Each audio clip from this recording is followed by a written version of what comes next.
This episode is brought to you by AV3, a competitively priced one-stop shop for all your motion graphics and VFX plugins.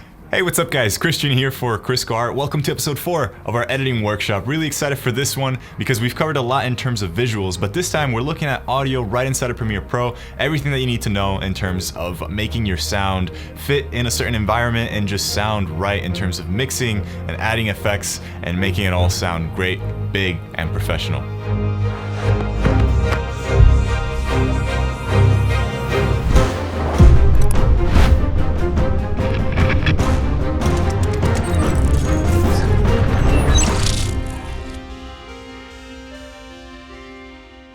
So I'm sure you've heard, and I don't have to stress anymore, that sound is really important, that it is probably 50% or more of your film, and that if you have great visuals and bad sound, then your audience is just gonna be pulled out of it. But with that aside, if you are working on a larger scope, if you wanna do some more complex tweaks with your audio, then I do recommend dynamic linking into Adobe Audition, which is a program that is built for audio and it has a lot of great tools for that. But I know that a lot of us wanna stay right inside of Premiere, whether it's because of tight deadlines, of run and gun type of shooting, or just because we don't wanna leave a program and jump into another one. So that's why I'm making this video. I want to show you all the essentials that there is for sound right inside of Premiere Pro. But before jumping into the software and looking at how to do all those tweaks, I want to show you a little bit of what I'm using to record these videos. So you can see that even if you have a very minimal and even pretty affordable setup, you can still get great results. So what I'm using right now is a Rode VideoMic Pro Plus. It's a great on-camera mic, or even for kind of scenarios like this one where I'm doing YouTube videos and that sort of thing. It is currently plugged in with a long cable that plugs in directly into my A7S Mark II. You should not do this if you want to have the best type of quality from this mic or any mic. Usually it's not a great idea to plug in directly into your camera, simply because the preamps that are built into these bodies are not the best. They don't have a lot of power, they don't really handle the signal coming in all too well. But for me, it gets the job done, and again, we're gonna look at some tricks in Premiere Pro that can get you the best out of what you're capturing. So usually what you would want to do is plug into a recorder such as the Zoom H4n or anything like that, so that you can have some preamps that are dedicated just for audio recording, and then you would have to sync things later up in post. And then for the voiceovers, you are probably seeing this mic behind me. This is the Procaster mic from Rode. It's amazing when it's in very close proximity to you. It can really capture your voice and deliver a nice rich sound. And we're going to take a look at how to manipulate both of these sources and how to make them sound as best as possible. So before jumping into all that, adding effects, sweetening the audio, making it sound like a radio voice, let's take a look at how you can actually sync things up in a very quick and easy way. So this is where AV3 comes in. This is the sponsor of this episode, and I'm really grateful to have them because they are a plugin distributor and they have all of my favorite plugins. So it's been really great to use them, and specifically for this episode, what I'm using is PluralEyes. You might have heard this plugin. It's from Red Giant. It's gotten a lot of praise in the filmmaking community because it takes away the dreadful hassle of having to double click on the audio clip, expand the waveform, sync things up manually. Instead, this way with PluralEyes, with a click of a button, you can essentially sync up entire folders, entire scenes with audio without having to do much work yourself. And if you guys want to get this plugin or any other plugin that you're seeing on screen right now, you can go there and you can even get it at a discounted price. They're really awesome. They really care about the community, and honestly, their customer service support and just having a portal which offers all of the top of the line plugins, even at a discounted rate, is pretty nice. So definitely check them out, show them some love, and get some plugins through AV3. So let's jump into PluralEyes and let's start by syncing our footage with our audio first, and then we can take a look at how to make it sound nice and rich and clean.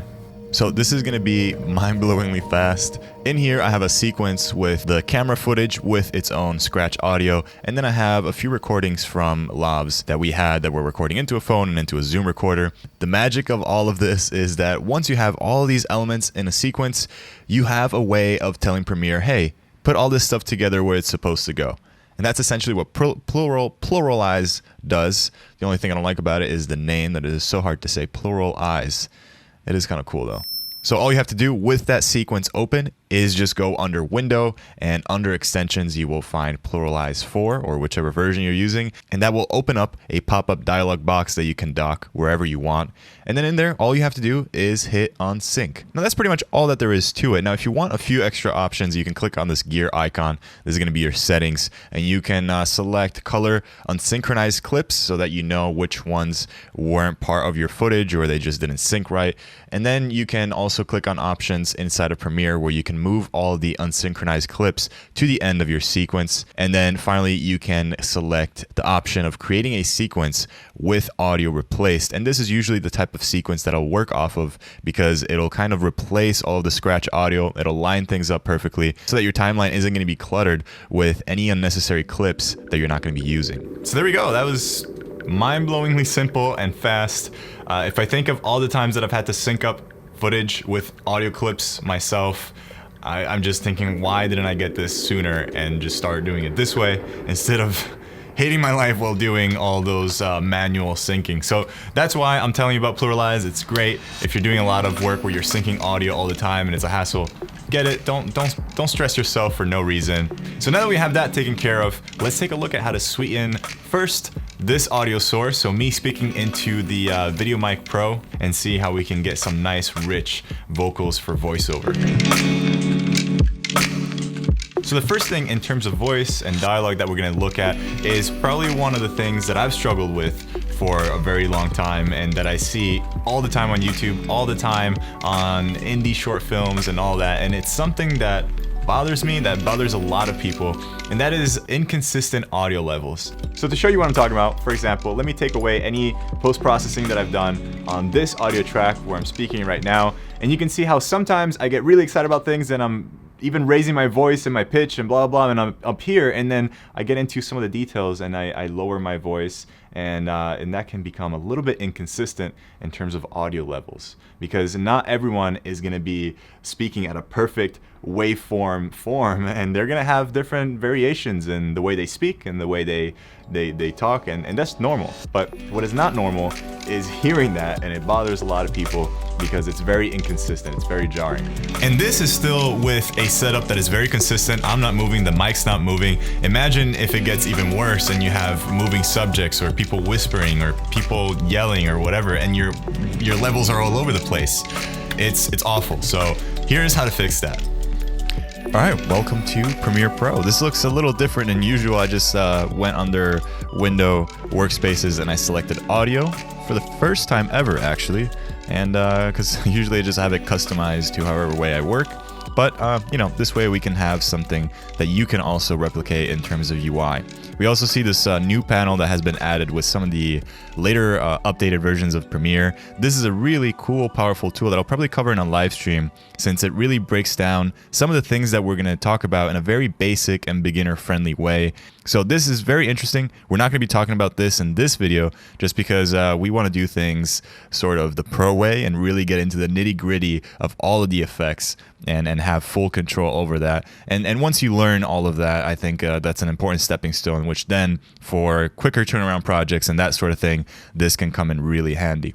So we can see that we're dealing with a pretty good level of audio. You know, it's not too quiet where if we boost it too much, we might have some noise, and it's fairly consistent. Now, one thing I want to mention, if you're seeing it like this, you might want to double click on this section of the audio track. And if you double click, it'll expand it like this just to get a little bit more room to see your waveform. So one of the first things that you can do is you can either boost your audio if it's sounding a little bit too quiet. So the way you can do this is by right clicking on the audio, and you can go under audio gain. Now in this dialog box, there's a few things that you could take a look at, and one is the adjust gain by. Now this essentially boosts your input sound, and it just makes your volume go up. So this could be great if you have something that's really quiet and you just want to boost it a little bit. For the sake of this example, I'll just do 2, just so we can see a little bit of a difference. We'll come back to this. If I click OK, you can see that the waveform changed slightly. It kind of got boosted up a little bit because we've added 2 decibels of gain to this audio section right here. Let me right click on this, go under audio gain once again. And the next option in here that I want you to take a look at is normalize all peaks to. This does something slightly different. It's still doing a sort of a boosting, or maybe you can even subtract some of the peaks if you go in the negatives here. But what this is going to do is it's going to grab all of the peaks, all of the loudest parts, and it's going to normalize it to a certain decibel number. You can probably bring it to -3. So if I click OK on that, it kind of shifted down all of the loudest peaks in this audio file here. Let's just quickly play this. You might not be able to hear much, doesn't matter. What I really want you to pay attention to is this audio meter over here. You can see that it's pretty consistent and it's landing between -12 and -6, sometimes going a little bit higher.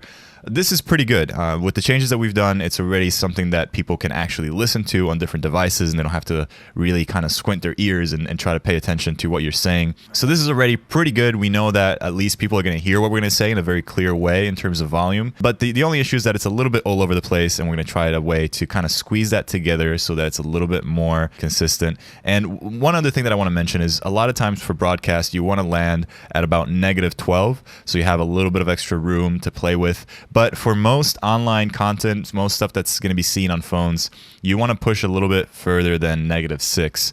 That's kind of what I do for my videos. That's just because people want stuff really loud when they consume media on YouTube. And if you're going from, you know, a really loud vlogging channel and then you go onto this video, people are going to be like, why is it so quiet? It doesn't sound terrible. But here's how we can take it a step further. So I'm going to go under the effects panel. If you don't have this kind of workspace, it could be floating around somewhere else. Just find effects. And in here, I'm going to type in multi, you can see here it pops up, multi-band compressor. So I'm going to drag and drop this onto my audio clip. And now if I go, where is it in here? Effects controls. Okay, they've put it up here. So it took me a while to find that. So we have the multi-band compressor applied to our selection over here. If I click on edit, whoa, what is this? This is looking a little crazy. It's got colors, it's got lines, it's got a bunch of numbers.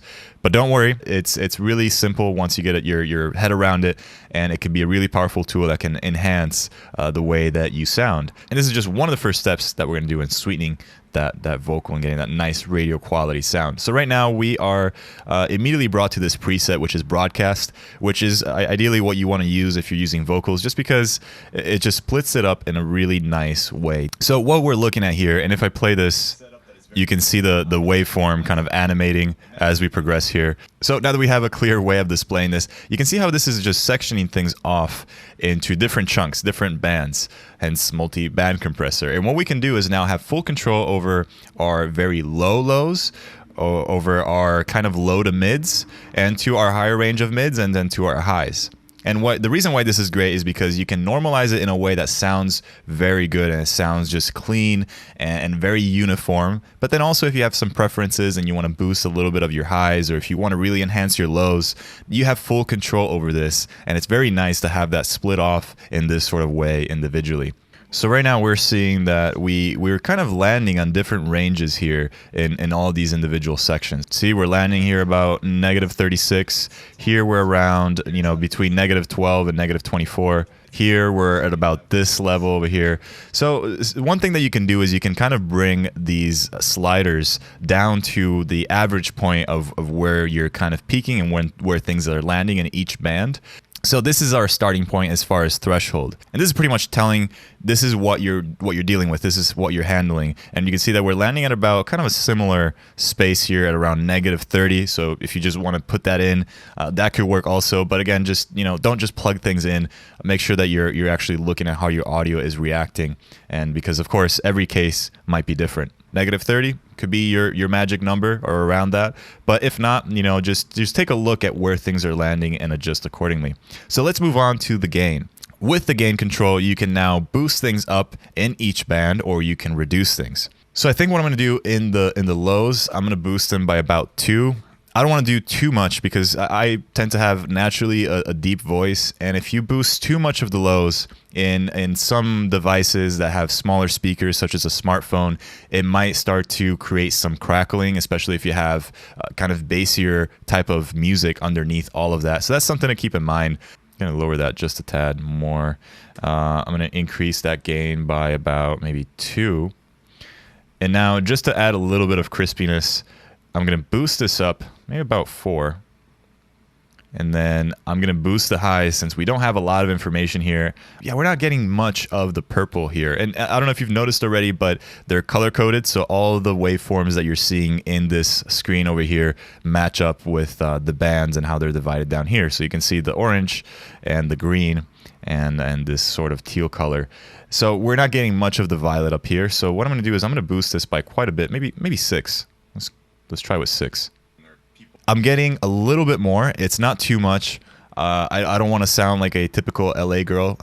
I don't know if that makes sense or if that's offensive. But so I guess the main thing that you want to keep in mind with doing all these adjustments is that if you're pulling things apart too much, it could really destroy your voice and make it sound very unnatural or even bring attention to itself. And that usually tends to happen a lot with some of the higher frequencies. You know, when they really kind of are piercing through your ears, that can get really annoying really quickly. So that's just something to keep in mind.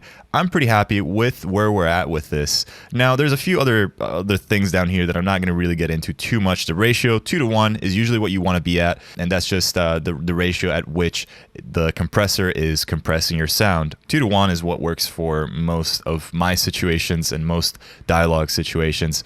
The attack and release, I'm usually leaving it where it is. Essentially what these are telling the multiband compressor is how quickly, with how much delay are they coming in to affect your sound.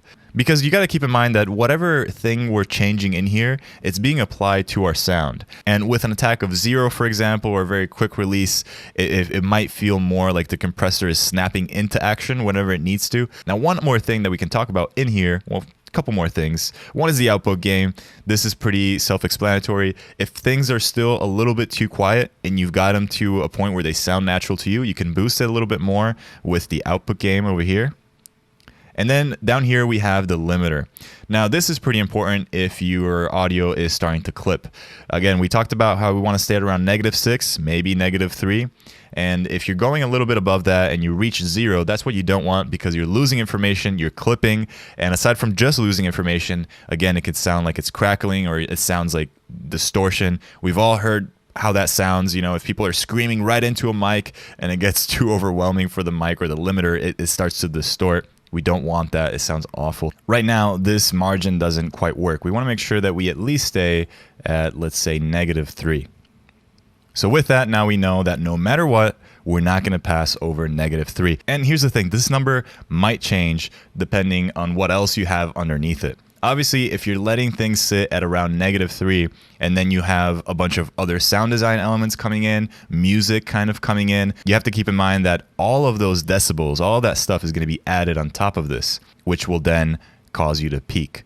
So keep in mind what you're putting underneath this. If it's just the voice alone, -3 is a pretty good number to be at. But again, keep in mind that you have to make room for other sounds underneath this if this isn't the only sound that you're going to be hearing. So -4, -4.5, -5. It all depends on how aggressive these other sounds are and how much room they need in order for your mix, your overall mix, not to peak. So there we go. I'm listening to it now. I'm looking at the meters. I like how this is sounding. You can play this and you can even solo different parts of your audio. Right now I'm soloing the bass. I can unsolo it. Now I'm listening to the whole thing. I can solo the mid range. So that is something that you can play with. And then of course, this also falls into a little bit of preference. You know, how do you want your voice to sound? And you can really nail it and just pay close attention to each band, to each set of frequencies of your voice, and see what you want to boost or subtract and just balance out to whatever you prefer. So this was a huge chunk of information. I promise you not all of this is going to be this complicated. Let me show you one other tool before we move on that you can use with or instead of the multi-band compressor. So I'm going to turn this off by clicking on this effects icon. And under the effects here, what I'm going to look for is dynamics. What I'm going to do is I'm going to click and drag this on here. We're going to click on edit for the custom setup. You can see that the dynamics effect in Premiere Pro has its own compressor. So this is great. And sometimes I'll use this instead just because it's just quicker. You see that we only have these options and we're going to be done with it. So I'm going to check compressor. I'm going to set the threshold to -30. Again, very similar to what we saw with the multi-band compressor. The ratio we can put to 2. The attack and release can be similar. You can see how now we're landing at about between -18 and -12. We want to be a little bit more up here. So let me just try 5 and see where that gets me at. So you can play around with it, but it's just a much quicker and easier way to essentially compress things together without having to get into all the individual bands and into the multi-band compressor. And this is still with a setup that is very consistent. I'm not moving, the mic's not moving. Imagine if it gets even worse and you have moving subjects or people whispering or people yelling or whatever, and your levels are all over the place. So that sounds so much better. And all we've done is we've told Premiere to just grab all of the lower parts and set them to a certain point, and all of the loudest parts and set them to a certain point, so that we have a very consistent waveform and we have a very pleasant and consistent sound that we're hearing. Now, another thing that frustrates a lot of people and that is really annoying to hear is any kind of background noise. And that could be hissing from the mic itself, it could be noise from your environment. So how do we clean up the sound so that if you want to just hear the voice, you're only hearing the voice? This is something you want to usually aim for, because if you want to add ambience or anything else, you can do so in post, you can add all those layers separately, but your voice needs to sound clean. Especially in dialogue when there's back and forth, if you can hear some cuts in the ambience or some shifts in the noise, you don't want that. You want to just work with a nice clean source, and then you want to lay a bed of whatever else underneath that. So let's take a look at how to remove background noise. So this used to be quite a hassle to do, and it really took a lot of just really fine tuning to get it right, because whenever you are denoising anything with audio or sometimes even with video, it is very easy to destroy whatever source you're dealing with, and it becomes very noticeable that you've treated it in some kind of way. Well, this is where Premiere really stepped up their game.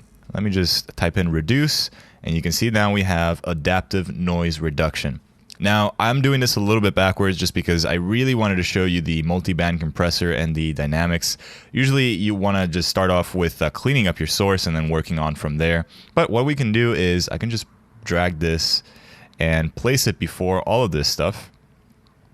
And now if we click on edit for the adaptive noise reduction, we have a bunch of stuff here, but honestly, it does a really good job at figuring things out on its own. But I just want to do a quick rundown without spending too much time on this at what each of these sliders do. Now, the reduce noise by is of course by how much it's going to reduce the noise. And this is probably one of your most important sliders, because if you push this too high and it starts to become obvious, it just starts to introducing artifacts in the audio. It just really doesn't make it sound nice. It makes it sound very unnatural, and it becomes very clear that there was some heavy processing done to this audio. So you want to kind of find your own number of what works.